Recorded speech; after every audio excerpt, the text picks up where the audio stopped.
Hi everybody, welcome to my bookshelf. Today on my bookshelf are a bunch of little books from One Story. So I think I've mentioned One Story a few times on this channel, but I thought, I'll get a little bit more specific and tell you what it's all about, and I can definitely say I recommend checking them out. It's online. It's called One Story, as in one-story.com. That's their website.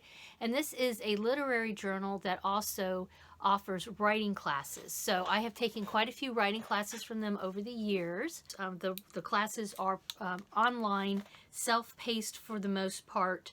It's a wonderful way to meet other writers and get your juices going. And they have different classes that you can take. One in particular that I remember I really liked was a class that held your hand through the entire process from beginning to end for writing a story. And at the end of the class, I had written a complete short story. So, and it was a story that I liked for a change. Something I written that I really liked.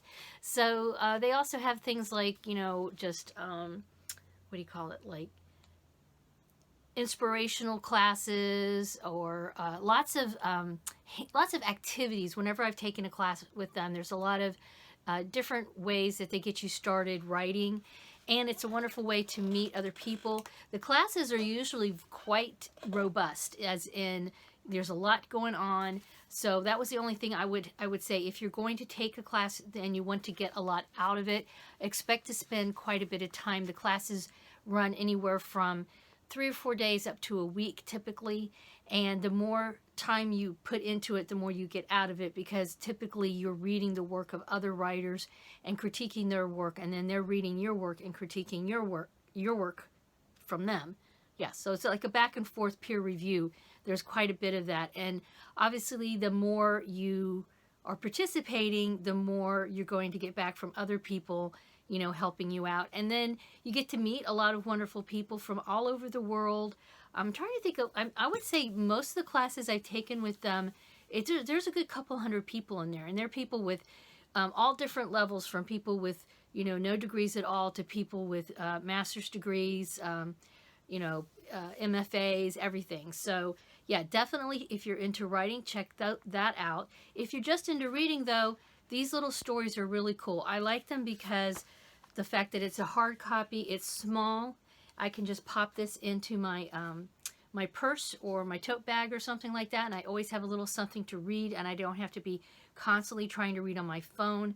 For me, I get eye strain a lot if I'm on the computer quite a bit, so something like a hard copy makes a big difference. Here are a couple I've actually read recently. I'll just give you a quick overview, but like I say, it comes out, I want to say it's once a month, and the subscription rate is quite reasonable.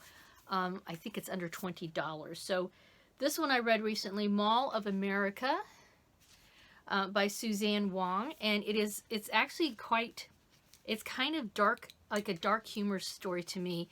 It is about a mall that is run by an AI, and the AI befriends an old man who comes to the mall, and it's kind of like, it sounds very strange, but the point of view is the AI. But I did really enjoy this. And another thing that they do with these little short stories, they typically have a interview with the authors on their blog. So if you want to get a little bit more information about, what they were thinking when they wrote the story and that kind of thing, you can go over there.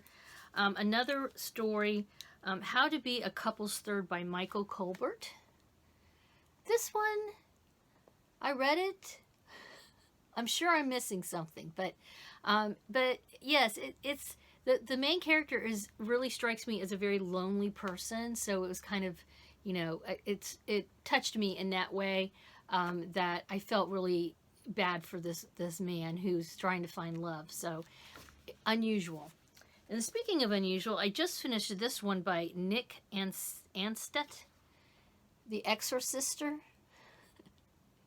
This is about, the main character is a guy who's transitioning into a girl, and his sister has been possessed. The world is full of people who have been possessed by demons now in his, setting.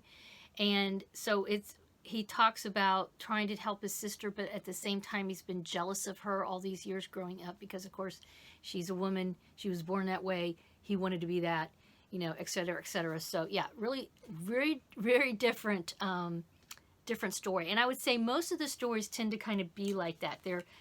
They tend to be really out there, unusual, you know, literary stories for sure.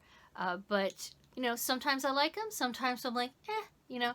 But I do enjoy being able to read something kind of short and sweet sometimes. I think this one, I think if I remember correctly, is about 15 pages. And it's, you know, printed up there like that. And then there's a little bio in the back about the author. So yeah, I definitely recommend checking out one story if you're interested in reading some stories. And it's not an overwhelming amount. It's one story. Okay, so maybe if you want to put down a novel for a while and just get through something, this might be the ticket for you. And if you're a writer, definitely check out their writing classes. That's it. So thanks so much for stopping by to see what's on my bookshelf today. Please give this a thumbs up and subscribe if you haven't already. Bye-bye.